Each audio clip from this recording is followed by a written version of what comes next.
All right, welcome back to Onebar and Lupagus Show. I'm Onebar. In this episode, we're talking about 4 players, make or break type of season in 2025. There's different ways you can look at this. Out of these 4 guys, it's are they worth the contract, and are they going to be a big part of this Vikings future? They all have question marks. In 2025, they need to step up. This episode brought to you by the best damn pizza out there, Brew Pub Pizza, the best one out there. Like I said, it's a no-brainer. You've earned it. The sun is shining. Thank you for them for not only being a delicious pizza, but always giving us some love and sponsoring the show. So thank you to Brew Pub Pizza. Make or break. Let's get into it. And comments, hot and heavy. Some of these might not be overly popular. We will see. But let's start off with one of the ones that is the most expensive, and that is TJ freaking Hockenson. And there's no doubt about TJ Hockenson's talent. There's no doubt that he is a top 5 tight end in the league. But there is starting to be a little bit of doubt in my mind as far as if he is worth that big contract he's getting.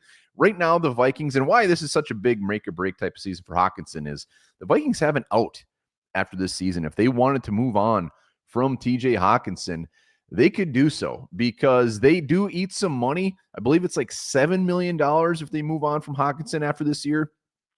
But if they don't, and they're all in on him, and hopefully they are, don't get me wrong, I want Hockenson to be here. I want him to be out there kicking some ass. But his cap hit goes up to $21.3 million in 2026, and then 2027, it goes up to $23 million.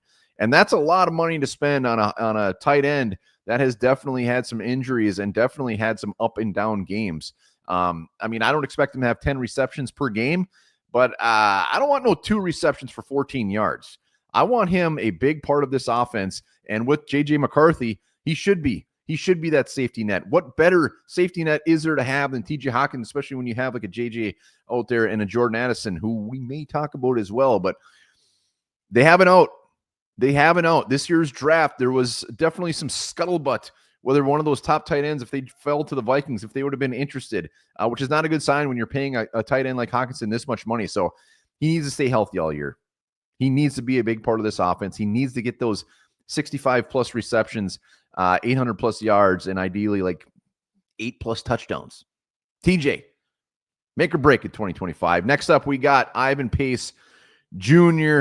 A lot of people think I hate Ivan Pace Jr. I do not. I love him. He is, undrafted free agent, severely outplayed expectations, and to the point where he is a big part of this defense. But he is a free agent after this year. And this is a make or break season as far as he needs to show up. He needs to show improvement to the point where the Vikings have to think, like, do we pay this guy some actually damn good money to come back? Because he's going to be a free agent. He's been a liability in coverage. We know he can get after the quarterback. We know he's good against the run. The coverage has been a huge issue. And they brought in Carson Schwessinger, my man crush, for a draft visit. That wasn't for him to come sit on the bench. That was probably for Ivan Pace's job. So Ivan Pace, huge season for him financially and for the Vikings to get the warm and fuzzies to pay this man because they got cash money. They got some beautiful edge rushers. And when you look at this defense, I think it's fair to say, obviously cornerback is a little bit of an issue, but Ivan Pace Jr. is one of the biggest question marks on this defense. So make or break for Pace for sure. Next up, Jordan Addison. No concerns about his play. Zero. The Vikings still have the ability to pick up his 5th-year option, which they'll have to make that decision next offseason. So they still have Addison under contract for a handful of years, and dude's still only 23 years old. But when there's already trade rumors out there, whether they're real or not, the Bills talking, hey, maybe we should trade for Jordan Addison. That's a concern to me. This dude, he might get suspended. I'm sure he will be to start the season. That has not come out yet. Not only does he have to continue to play his ass off and be healthy and be on the field, but he needs to be a goody off the field. He needs to be doing everything right because he is one instance away from the Vikings just thinking, is this even worth it? Do we trade him? And not only that, if he does it, what's the trade value for him? So 2025, like I said, no issues as far as his ability on the field. It's everything off the field, doing everything right and showing that he can be a Viking for the next few years. Realistically, they pick up that option. I think that option, he'll be paid $16 million. He's going to probably get paid after that. It's going to be very tough to keep Jordan Addison. And if I was a betting man, I'd say it's like 98% chance he does move on after his rookie contract. But we would still have him through 2027. So that's still 3 more years of Jordan Addison. Addison, be a good boy out the field, please. Final, Mekhi Blackmon. And maybe this one's not fair. Maybe it is. But he's coming off of that injury. He is no spring chicken. I believe he's 26 years old. Will be 27 next year and a free agent after next year.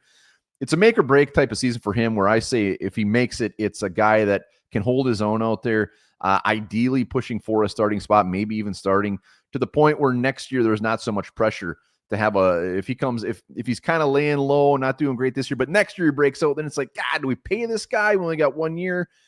Give us the warm and fuzzies. Be a guy that is on the field consistently. Like I said, goal is to start. If he's just out there being a decent depth player, that's making it too. But let's see something. This is pretty much like I said, a huge year for him. He showed glimpses as a rookie and then coming off the injury. So just show that you're healthy. Give us something. So those are my 4 make or break type of guys. You could say, why isn't Dallas Turner on here? I mean, he's still a year away from a make or break type of season where there's zero concerns there. JJ McCarthy, that's not a make or break. We haven't seen anything from him. So these are the 4 that stuck out to me. Let me know down in the comments. Grab yourself a Brew Pub pizza, and we'll be here hot and heavy every damn day.